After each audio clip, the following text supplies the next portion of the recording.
Good day everyone, I am Sarah M. Nadungan. Today I am going to discuss the Chapter 4 Forest Product.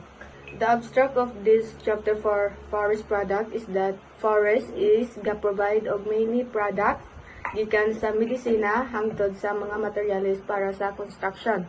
And then, as humans, ga-depende ta sa forest for fuel, puy-anan, weapons, tools, food, water, medicines, and etc.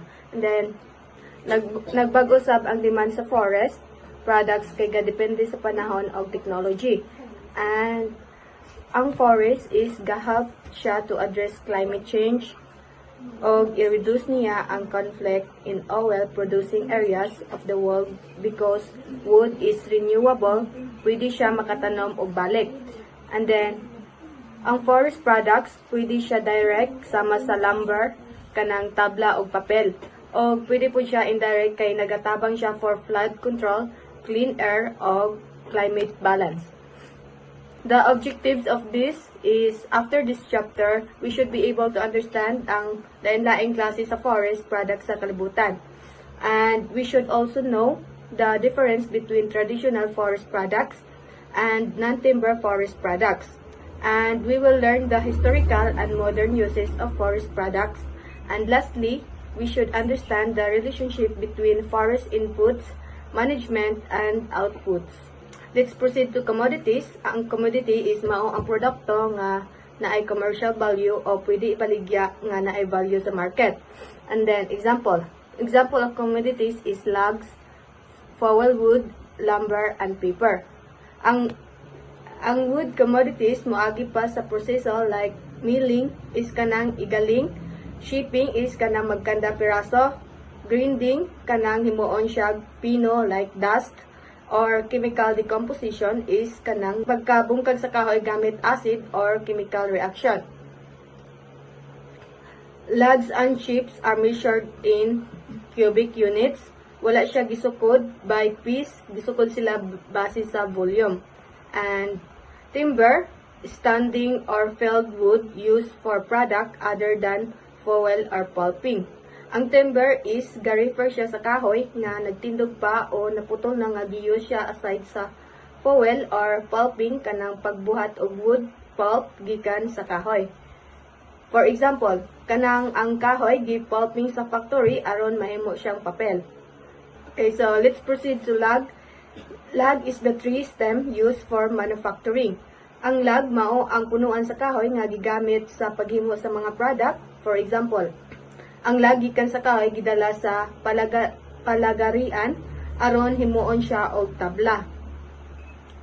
Okay, so fuel wood is wood cut into short lengths or chips for heat.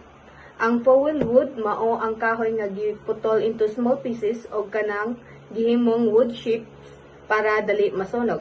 For example, kanang kahoy nga gihimong uling para pangluto. Let's proceed to roundwood means stem with or without bark. Kanang kahoy nga punuan pa ang poma o lingin pa og wala paghimo og tabla. Pwede na ay panit or pwede pod wala. For example, ang log nga wala pa gipalagarian matawag po siyang roundwood biskan pa na ay panit or wala. Okay, so let's proceed to solid wood product.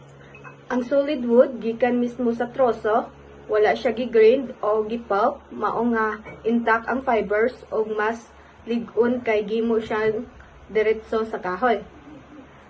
The characteristics of this is wood is light, easy to transport, cost effective.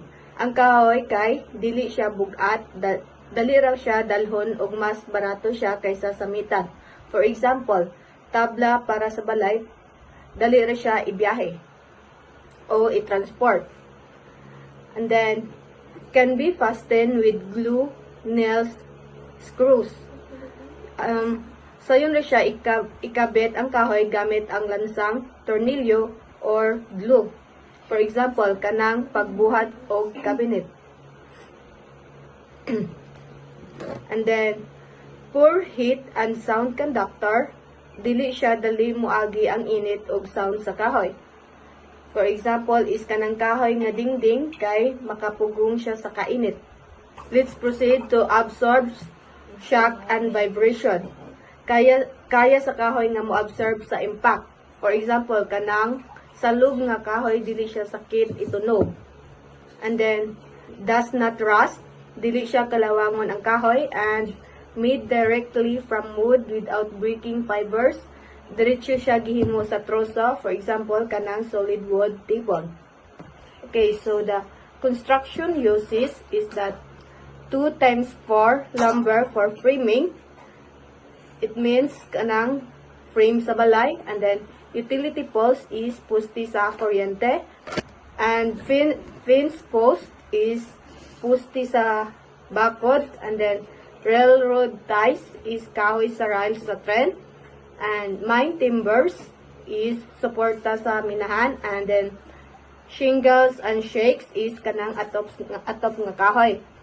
Then the ginagamit ang kahoy para sa foil, kanang pagluto or pagpainit. And then gigamit pud siya sa furniture o household items tungod kay lig-on o dali trabahon, like cabinet, lamisa o bangko, etc. And then gigamit sab ang wood sa tools kay lig-on siya, dili bugat, dili dali mo init o maka-absorb og shock, mao nga mas komportable gamiton. And then gigamit ang kahoy sa recreation og equipment kay flexible og dali hulmaon, mao nga maayo sa outdoor nga gamit, for example kanang fishing poles, bird decoys, bows and arrows, etc. Gigamit pod ang kahoy sa music og sports kay maayo siya sa sound og lig-on pero flexible. For example, ang banjo, guitar, pianos, baseball bats, drumstick, etc. And also, sa uban pod gamit like pencils, chopsticks, wooden utensils, etc. Special siya nga klase sa kahoy ang gigamit. So, makita na to nga ang wood is very common kayo sulod sa atong panimalay. Let's proceed to the pulp and paper. Paper production started in China around 1,800 years ago, and the wood pulp production began in Germany around 1840 and in the United States around 1860. And then, ang pulp mao ang giniling nga kahoy nga gihimong papel. Pwede po siya pinaagi sa chemical, mechanical, or thermal processes kanang wood nga ga-cause og heat. Trees like pine, spruces, eucalyptus, firs, and hemlock are used. Kay angay ang ilang fibers para sa paghimo og lig-on og hapsay nga papel. A ream of paper equals 500 sheets. And then, graph paper has high tensile strengths. Kusog og dili siya dali mabungkag, for example, kanang gigamit sa paper bags o boxes. And then, corrugated containers. Mauni ang karton nga kahon. And then, ang liner board kay outer layer niya, tapos ang corrugated medium iyahang wavy inside layer para mahimong lig-on o giuse siya for packaging and shipping products. For example, kanang sa delivery boxes from Shopee and Lazada. Then, wood flour, finely ground wood. Means kanang kahoy nga gigrind hangtod siya mahimong powder, and then giuse siya in plastics, kanang panghalo sa plastic products. Linoleum, kanang flooring material, and explosives. Let's proceed to the pulp and paper examples. Ang examples of this is the products include books, diapers, paper towels, napkins, newspapers, magazines, tissues, toilet paper, notebook paper, craft paper bags, and corrugated boxes. Almost everything we use daily involves papers. Let's proceed to the composites and engineered wood. Composite wood is kamao na siya ang kahoy nga giputol-putol o fibers nga gi-combine gamit ang adhesive o kanang pandikit para mahimo siyang mas lig-on o mas dali gamiton.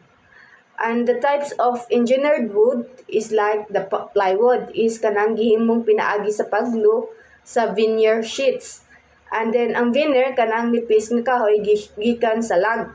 Dapat ang layers naka-cross sa right angles para mas lig-on. Urea formaldehyde resins is like kanang common nga glue nga gigamit sa composite woods. And then particle board is kanang gihimo gikan sa woods chips, sawdust katong ipino o sheavings nga katong nipis nga hiwa sa kahoy. OSB o oriented strand board is kay composite wood board nga gihimo gikan sa piraso sa kahoy nga gi-arrange o gi-press gamit ang glue para mahimong lig-on ang board. Ang hardboard kay usa ka klase sa engineered wood nga nipis pero very dense og lig-on.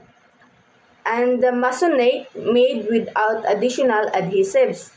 Ang masonite gihimo nga walang dugang nga adhesive o pandikit kay ang natural nga line-in sa kahoy mauna ang moacting nga pandikit.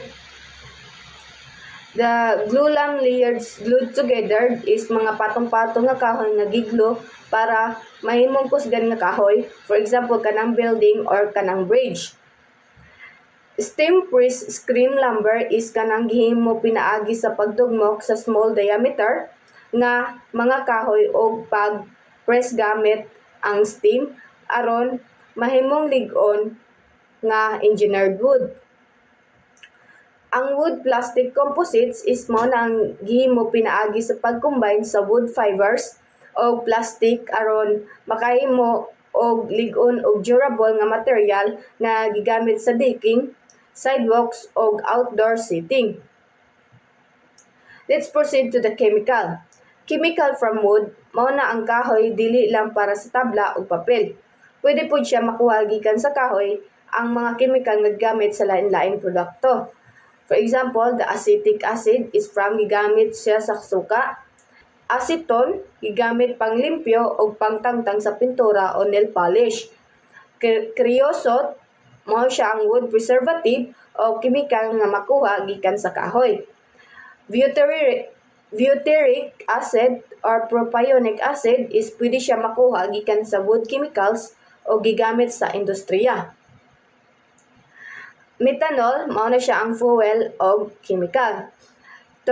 Turpentine, gikan sa resin sa pine tree, pang paint o varnish. And then the naval stores, ang naval stores mao ang mga produkto gikan sa resins sa pine trees, sama sa pitch, tar, resin o turpentine nga gigamit sa una sa paghimo o pag-ayo sa barko. For example, vinegar, gikan siya sa acetic acid, wood glue, plastic bottles, solvents, gikan siya sa acetone, wood preservative o creosote, paint o varnishes, soaps, lubricants, and dagan gyapon everyday nga products gikan sa chemical nga kahoy. Let's proceed to residues. Mao ang mga nahibilin o sobra nga kahoy gikan sa pagputol o paghimo og wood products. Okay, so residues from manufacturing is sawdust, wood chips gikan siya sa factory, logging, branches, tops, bark nga nabilin siya sa forest, reuse, daan nga kahoy nga gigamit balik, and then recycling, kahoy nga giprocess sa pag-usab. And then, basic foil, sunugon siya para init og luto. Wood pellets, compressed wood para siya sa foil. And then, smaller wooden articles is pencils, toys, chopsticks. And then, pulp and paper, himuon og papel. Electricity generation is sunugon para siya sa power plant.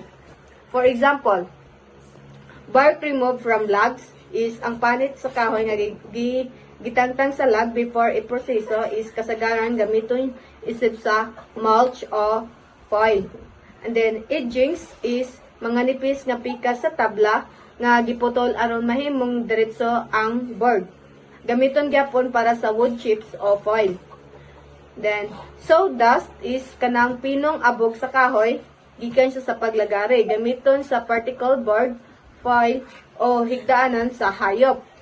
And then, sheavings is nipis nga hiwa sa kahoy, gikan sa planing, gamiton sa bedding or raw material sa wood board.